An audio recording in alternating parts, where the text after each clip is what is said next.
Amén. Porque vendrá tiempo cuando no sufrirán la sana doctrina. Antes, teniendo comezón de oír, se amontonarán maestros conforme a sus propias concupiscencias, y apartarán de la verdad el oído y se volverán a las fábulas. Pero tú, vela en todo, soporta las aflicciones, haz la obra de evangelista, cumple tu ministerio, Gloria a Dios. porque yo ya estoy para ser ofrecido, y el tiempo de mi partida está cercano. He peleado la buena batalla, he acabado la carrera, he guardado la fe. Por lo demás, me está guardada la corona de justicia, la cual me dará el Señor juez justo en aquel día. Y no solo a mí, sino también a todos los que aman su venida. Procura venir pronto a mí. Amén. Demos glorias al Señor. Gloria a Dios. Gloria a Dios. Gloria a Dios para siempre. Bien, tenemos la palabra del Señor leída y quiero empezar diciendo de inmediato que debemos entender lo que el apóstol Pablo está diciendo, en este caso a Timoteo. Así es. Y le escribe de una manera no muy coloquial. No puedo decir que hermanito te voy a empezar a... No, sino directo para que él entienda, con un remesón así, para que él entienda de que lo que le va a decir no es nada grato. No es nada grato. Porque si bien es cierto, versículo antes dice que prediques la palabra, antes a tiempo y fuera de tiempo, ¿no es cierto? Eso es algo propio que Jesús también lo dijo en Mateo 28, que predicáramos en Juan también, en Marcos también lo dice, en los últimos versículos que tenemos que estas señales seguirán a los que creen en mi nombre y todo el ministerio que se encarga a la iglesia. Ahora, aquí ya entramos en algo serio. Aquí entramos en algo serio. Aquí entramos en algo que usted y yo somos testigos en primera persona. ¿Qué es lo que dice la palabra? Dice claramente, porque vendrá tiempos, escuche bien, vendrá tiempos cuando no soportarán la sana doctrina, no sufrirán la sana doctrina. Sino, dice claramente, antes, teniendo comezón de oír, ¿qué pasará? Se amontonarán maestros conforme a sus propias concupiscencias.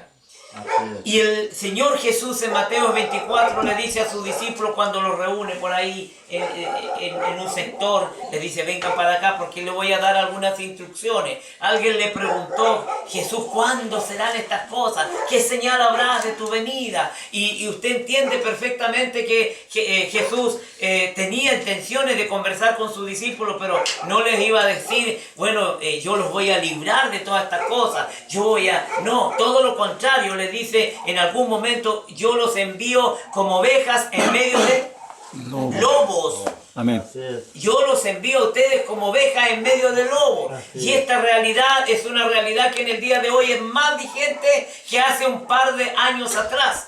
Y la palabra del Señor aquí nos dice, porque se amontonarán la gente. ¿Quiénes? Esta gente, estos hombres y mujeres que no se someten, estos hombres y mujeres que se lo pasan de iglesia en iglesia, estos hombres que nunca tienen raíz. Jesús dijo que son nubes sin agua. Y es una verdad. ¿Por qué? Porque no se acostumbran a someterse a una sola iglesia, sino que se lo pasan de aquí para allá, de allá para acá. No aprenden nunca a caminar como cristianos y lo que es peor, no les gusta someterse. No les gusta someterse. ¿Por qué? Porque la sumisión es parte del plan de Dios para el hombre. Así lo dice el libro de Hebreos capítulo 13, versículo 17. Dice, sujetaos a vuestros pastores. Sujetaos. Es más, yo no sé si la iglesia ha entendido también un concepto que aparece ahí. Orad por vuestros pastores, porque ellos son los que ministran.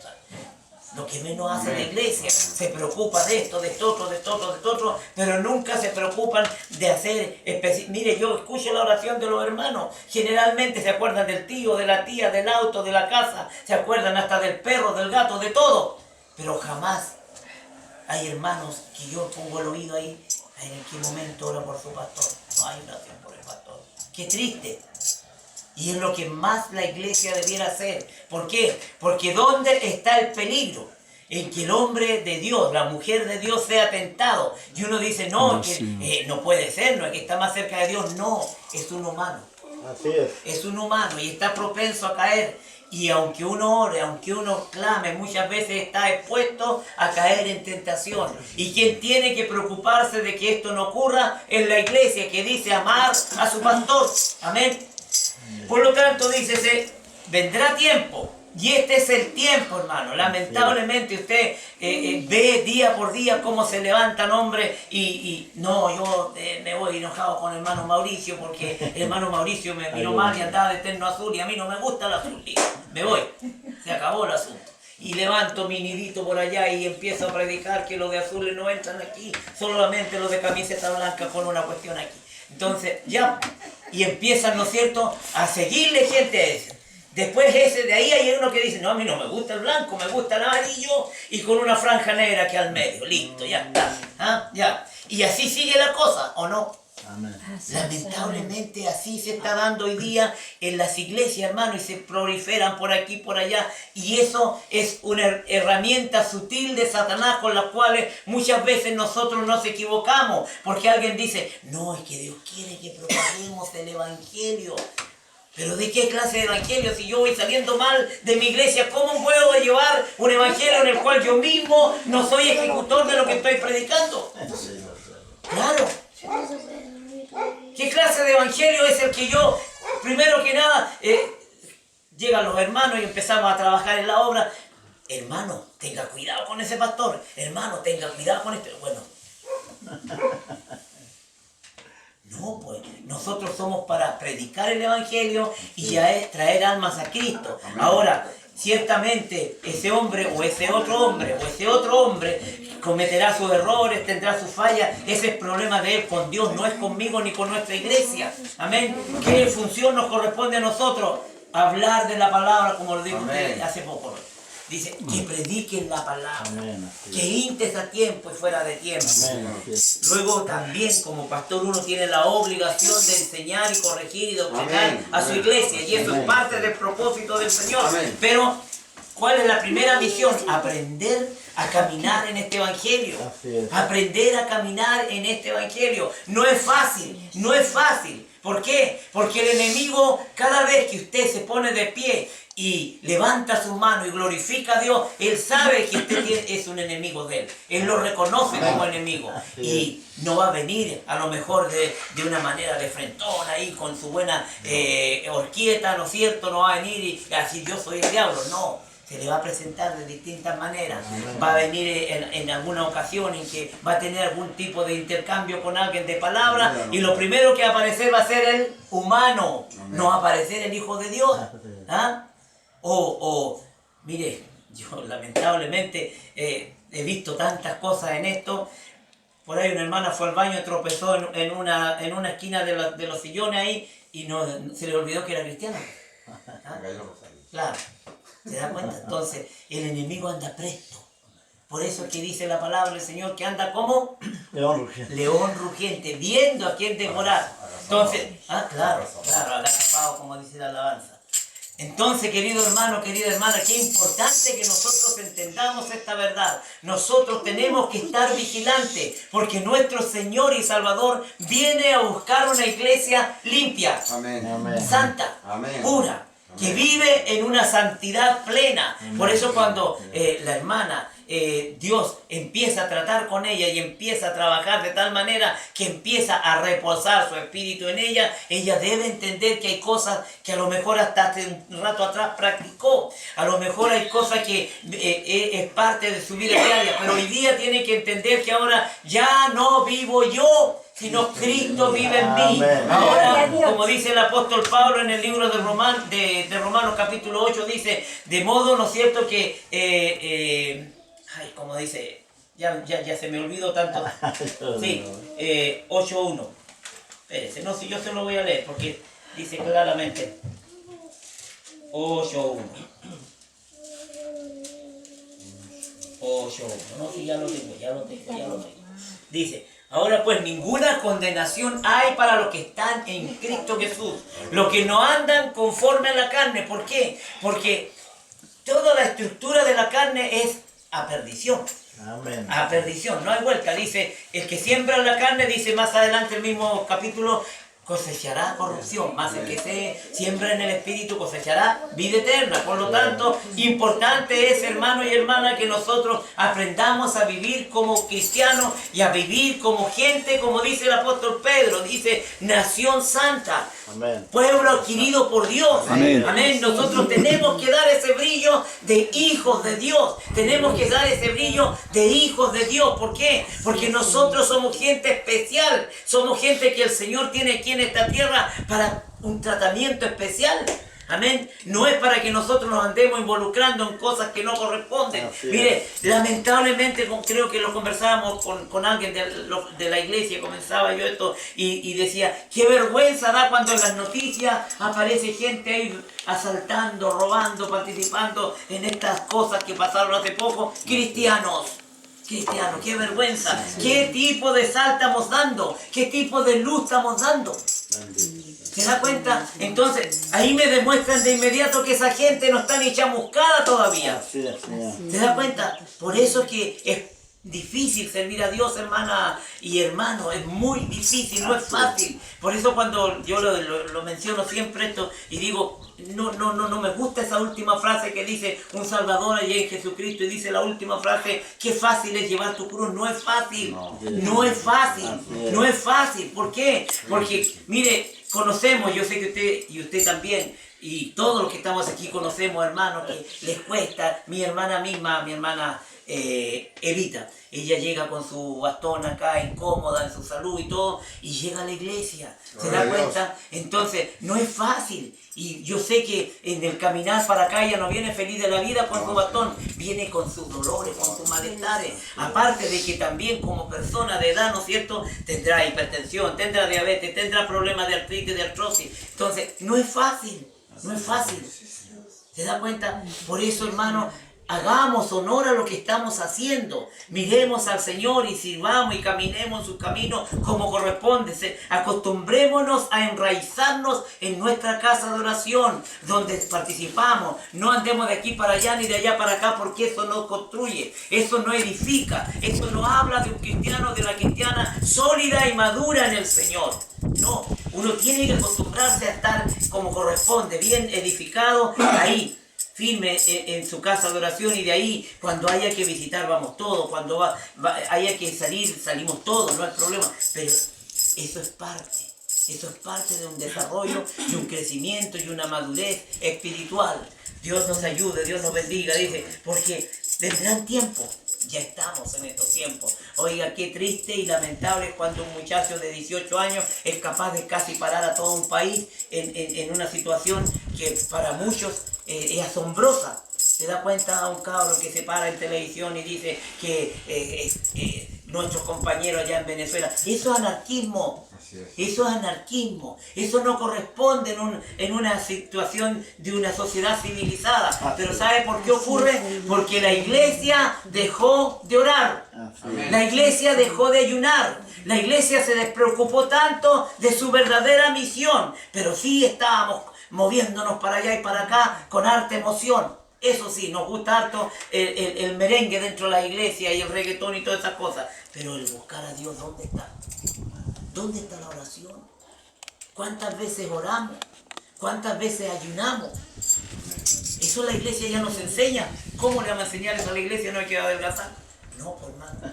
Tenemos que aprender a caminar conforme al propósito del Señor. Amén. Para que Dios se comunique con nosotros tiene que haber una iglesia que esté en contacto con Dios.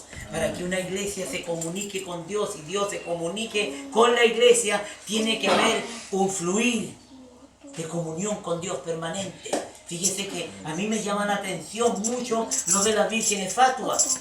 Las vírgenes fatuas y las vírgenes prudentes, si usted lee detenidamente, las 5 y las 5 tenían aceite. La diferencia es que las fatuas no tenían suficiente, que es diferente, pero tenían. Eran gente que llega a las iglesias, eran gente que, ay, pastor, no voy a venir mañana porque me llega visita. Listo. pastor, hoy no voy a ni mañana. ¿Cómo va a venir todos los días? Ya, 2 casas. Ay, pastor, estamos en verano, tenemos que ir a la playa. 3 casas. ¿Es tiempo para ir a la playa? No. Le digo a la iglesia, no. No. Si usted va a la playa en el día, no es problema, nadie le ha prohibido. Pero hay un tiempo dedicado al Señor. Y ese no puede pasarlo por alto usted. Así es. La hermana Evita dice, se puso pesado el pastor, ya sabe que ya, no, ya ni más, tal vez. Edita, ¿no? Edita, mi hermana Edita está diciendo, ya no, me equivoqué, este no es el lugar donde me equivoqué. Dios le bendiga. Pero ¿sabe qué? No hay nada más grande y no hay nada más hermoso que buscar al Señor. No hay nada más grande, no hay nada más hermoso. Si hay una cosa que nos va a llevar al cielo, no es perder horas enteras viendo televisión y viendo cómo las mujeres andan semipilucha y viendo cómo los niños por ahí andan haciendo cosas que no deben hacer, y todo lo transmite la televisión. Y hay muchos de nosotros que se quedan ratos perdiendo ahí en vez de hincarse y llorar para que Dios siga todavía dando oportunidad para que la iglesia siga predicando. Siga predicando. La Biblia nos dice claramente, Jesús dijo, no tiene el día 12 horas. Por lo tanto, yo todavía tengo que seguir trabajando. Él no dijo, bueno, ya es hora de descansar. No, Él dijo, es tiempo todavía de trabajar. Y la iglesia parece que se olvidó de esto. La iglesia ya está esperando sentadita, cómodamente, que Cristo venga a buscarlo nomás. Y no es así, hermano. No es así. Porque hay almas afuera que están esperando el mensaje. Hay almas, hay hombres y mujeres que todavía gimen. ¿Cuántas ovejas estarán enredadas en la zarza de este mundo? No lo sabemos, hay miles, millones, y a los cuales el Señor muchas veces nos ha mandado, nos ha impulsado. Mire, mi hermano ordenante nomás planteaba una revelación, un sueño que tenía, y yo digo, es de Dios. Él va a tener que darse la oportunidad en algún momento y saber de la hermana, saber en qué, cómo está la hermana. ¿Por qué? Porque si el Señor le revela algo a uno es para que uno tome medidas, no es para que lo encuentre bonito el sueño, no vamos. Amén. Que Dios nos ayude. No, si ya vamos a terminar, ya están mirando la hora. Que Dios nos bendiga, que Dios manifieste su poder. Y apartarán de la verdad el oído. Estoy recién empezando. Ustedes saben, usted me conoce, usted sabe que yo no ando nada con chicas ni predicando 20 minutos. Sí, vamos a predicar poco ahora porque en realidad se me echó a perder así que bien, que Dios nos bendiga. Y apartarán de la verdad el oído. Segundo detalle importantísimo, hermano, pero tremendamente importante. ¿A quién le damos más crédito nosotros, hermano? Todos, sin excepción, a la verdad o a la mentira. A la mentira. ¿Sabe por qué? Porque la mentira se adorna para decirla. Y la verdad es dura, es cruel. Siempre. ¿Ah? Claro. Ahí tiene un versículo preciso. Dura es tu palabra. Claro. ¿Se da cuenta? Claro. Es dura siempre la verdad. Y no todos la aceptamos. Pastor, ¿por qué me dice eso? Pastor, ¿por qué me dice eso? ¿Y qué quiere que le diga, hermana? Esa es la verdad. Bendito sea Dios. Pero si yo le adorno una mentira, usted me la va a creer completa. Claro, Dios tenga misericordia. Yo no quiero poner un ejemplo específico, pero la mentira ha hecho mucho daño en el mundo, hermano. Ha hecho mucho daño en el mundo. Y qué pena, porque muchas veces la mentira se cree más que la verdad. Por eso la palabra del Señor no se equivoca en decir, y apartarán de la verdad el oído. ¿Y qué pasarán? Se volverán a la fábula. A la fábula. Esto es fácil. Amén. Esto puede. ¿Se da cuenta? ¿Ah? Es facilito. La gente le encanta que le cuenten cuentos. Por eso es que usted todavía escucha en la televisión, señora fue estafada con el cuento del tío. ¿Sí, pues? Y uno dice, chuta, ¿y cómo cayó si hoy día la tecnología nos ha enseñado tanto? Pero caen. ¿Por qué? Porque hubo una estrategia. El enemigo no viene y le cuenta una mentira así dura, sino una mentira, como digo, muy... Mire, cuando estuvo en el huerto del Edén, ¿cuál fue la astucia? La astucia fue con que Dios ha dicho que el día que ustedes coman de ese fruto, morirán. No, tremenda mentira que le dijo Dios, mire. Hizo a Dios mentiroso, pero él salió con su verdad. Sí. No, le dijo esto está, no. Claro, serán ustedes igual que él. Claro. En otras palabras, es que lo que Dios no quiere, que ustedes sean igual que él. Entonces, claro, entonces en esa parte enganchó, Eva dijo, esta es la mía, dijo. Voy a ser reina, dijo. Por eso es que nosotros le decimos la reina del rancho a Nuestra Señora, pues. Claro, le contamos el cuento igual, pues. ¿Ah? Claro, no. Líbreme de eso, dice el Señor. Ya, entonces, claro, Eva dijo, aquí está la mía, dijo. Ya, está. Claro, ¿dónde está la manzana para comerla luego? ¿Por qué? Porque sabía que iba a ser igual a Dios. Sabía que iba a poder mandar, porque no mandaba. Pero ahí con esto tomó la autoridad también. Y de ahí la mujer sigue mandando, porque si a uno lo manda, anda a trabajar, pásame la plata para hacer las compras, me falta esto otro en la casa. ¿O no es así, hermana pastora? Con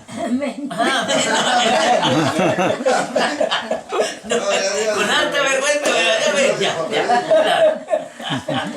Bien, Dios nos ayude. Bueno, yo en mi casa en realidad también me manda mi Señor. Pero bueno, ¿qué le hago? Así que Dios nos bendiga, Dios nos ayude. Entonces vendrán gente, dice el mismo apóstol, amadores de sí mismos. ¿Qué es lo que encuentra usted hoy día en la iglesia?